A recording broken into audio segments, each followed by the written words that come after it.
Hello friends, कैसे हो आप सब। उम्मीद है कि सब अच्छे होंगे। मैं विकास, स्वागत है आपका हमारे यूट्यूब चैनल पर एक और नई इंटरेस्टिंग वीडियो के साथ। आपने दुनिया भर में कई बड़े बड़े आतंकियों के नाम सुने होंगे। एक ऐसे ही खतरनाक आतंकी के बारे में हम आपको बताने जा रहे हैं, जिसका नाम है Osama bin Laden. Osama bin Laden al Qaeda नाम के एक आतंकी संगठन का मुख्य आदमी था। यह संगठन 11 सितंबर 2001 को अमेरिका के न्यूयॉर्क शहर के वर्ल्ड ट्रेड सेंटर पर हुए हमले के साथ विश्व के कई देशों में आतंक फैलाने और आतंकवादी गतिविधियां चलाने का दोषी है। 2 मई 2011 को पाकिस्तान में अमेरिकी सेना के एक हमले में उसे मार गिराया। सऊदी अरब के एक दौलतमंद परिवार में जन्मे ओसामा बिन लादेन का जन्म 10 मार्च 1957 को हुआ। 9/11 के अमेरिका हमलों के बाद ओसामा बिन लादेन चर्चा में आए। यह मोहम्मद बिन लादेन के 52 बच्चों में से 17वां बच्चा था। मोहम्मद बिन लादेन सऊदी अरब के अरबपति बिल्डर थे, जिनकी कंपनी ने देश की लगभग 80% सड़कों का निर्माण किया था। 1968 में जब ओसामा बिन लादेन के पिता की एक हेलीकॉप्टर दुर्घटना में मृत्यु हो गई, तो वे युवावस्था में ही करोड़पति बन गए। इनकी 3 पत्नियां थीं, जिनमें से अमल अल सहदा सबसे प्रिय थी, और उनके 10 बच्चे थे, जिनके नाम Omar bin Laden, Hamza bin Laden, Saad bin Laden आदि। ओसामा बिन लादेन ने सऊदी अरब के शाह अब्दुल्ला अजीज विश्वविद्यालय में सिविल इंजीनियरिंग की पढ़ाई के दौरान कट्टरपंथी इस्लामिक शिक्षक और छात्रों के संपर्क में आए, और अनेक बहस और सोच विचार के बाद वे पश्चिम देशों में मूल्यों के पतन के खिलाफ और इस्लाम के कट्टरपंथी गुटों के समर्थन में खड़े हो गए। यूरोप में मनाई गई छुट्टियों की तस्वीरों में वे अपने परिवार के साथ फैशनेबल कपड़ों में भी देखे जा सकते हैं। 1973 में ओसामा बिन लादेन ने खुद को मुस्लिम गुटों के साथ जोड़ लिया। 1979 में ओसामा बिन लादेन को युवा लादेन मुजाहिदीन के नाम से जाना जाने लगा, और वे लड़ाकों की मदद में अफगानिस्तान गए। ओसामा बिन लादेन एक गुट का प्रमुख आर्थिक मददगार बन गया, जो बाद में अल-कायदा कहलाया। 1989 में अफगानिस्तान में सोवियत संघ के हटने के बाद लादेन परिवार के निर्माण कंपनी के लिए काम करने के उद्देश्य से सऊदी अरब लौट आए। यहाँ उन्होंने अफगान युद्ध में मदद करने के उद्देश्य से धन जुटाना शुरू कर दिया। अल-कायदा एक वैश्विक गुट बना और इसका मुख्यालय अफगानिस्तान रहा, जबकि इस गुट के सदस्य 35 से 60 देशों में मौजूद थे। 1991 में अमेरिकी नीति गठबंधन ने कुवैत में इराक बलों को खदेड़ने के लिए युद्ध किया। ओसामा बिन लादेन ने अमेरिकी बलों के खिलाफ जिहाद शुरू कर दी। सरकार विरोधी गतिविधियों के चलते उसे सऊदी अरब से निकाल दिया गया।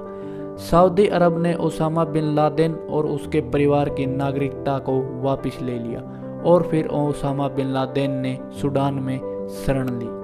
1993 में वर्ल्ड ट्रेड सेंटर पर बम गिराया, जिनमें 6 लोगों की मौत और सैकड़ों लोग घायल हो गए, और इससे जुड़े मुस्लिम कट्टरपंथियों को दोषी ठहराया गया। अमेरिकी अधिकारियों के मुताबिक इसके संबंध लादेन से थे। नवंबर में रियाद में एक इमारत के सामने बम फोड़ा गया।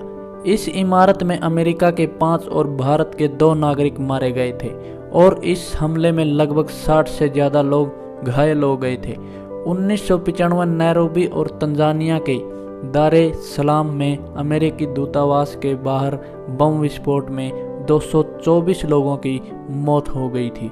1996 में अमेरिकी दबाव के कारण सूडान से ओसामा बिन लादेन को निकाल दिया गया था। ओसामा बिन लादेन अपने 10 बच्चों और 3 बीवियों को लेकर अफगानिस्तान चले गए। यहाँ पर उन्होंने अमेरिकी बलों के खिलाफ जिहाद की घोषणा की। 20 अगस्त 1998 को दूतावास पर हमलों के जवाब में अमेरिका ने अफगानिस्तान और सूडान में लादेन के प्रशिक्षण शिविरों पर हमले किए, जिसमें कम से कम 20 लोग मारे गए, लेकिन लादेन वहां पर मौजूद नहीं था। अमेरिका की एक अदालत ने दूतावास पर बमबारी के आरोप में लादेन को दोषी ठहराया और उसके ऊपर $5 मिलियन का इनाम रखा। 1999 में FBI ने लादेन को सबसे बड़े आतंकवादियों की सूची में रखा। 2000 में यमन के एक आत्मघाती हमले में 17 लोगों की मौत हो गई। 2001 में अल कायदा प्रमुख ने 11 सितंबर को वर्ल्ड ट्रेड सेंटर के ट्विन्स टावर और पेंटागन पर हमला किया, जिसमें 3000 से ज़्यादा लोगों की मौत हो गई। इस हमले के बाद अमेरिकी सरकार ने लादेन का मुख्य संदिग्ध के तौर पर घोषित कर दिया। अमेरिका सुरक्षा बल अफगानिस्तान तोरा बोरा की पहाड़ियों में लादेन को मारने में असफल रहे, लेकिन खबरों के मुताबिक ओसामा बिन लादेन पाकिस्तान भाग गए थे।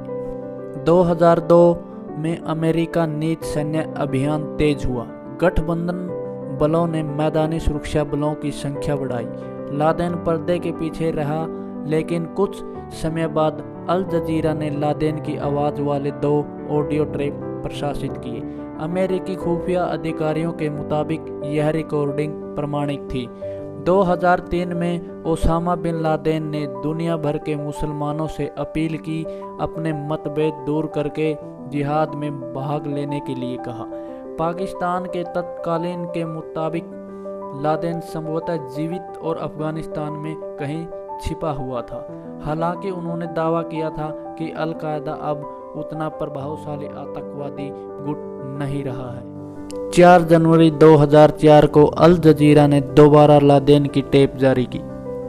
मार्च में अमेरिका रक्षा अधिकारियों ने अफगान और पाकिस्तान सीमा के पास लादेन के लिए खोज अभियान और भी तेज कर दिया। 2009 में अमेरिका के रक्षा मंत्री रॉबर्ट गेट्स ने कहा कि अधिकारियों के पास कई सालों से लादेन के पते के बारे में कोई विश्वसनीय जानकारी नहीं है, लेकिन 2 मई 2011 को अमेरिका ने इस्लामाबाद के पास एक विशेष अभियान के दौरान ओसामा बिन लादेन को मार गिराया था। तो दोस्तों, कैसी लगी हमारी ये वीडियो कमेंट करके ज़रूर बताना और शेयर लाइक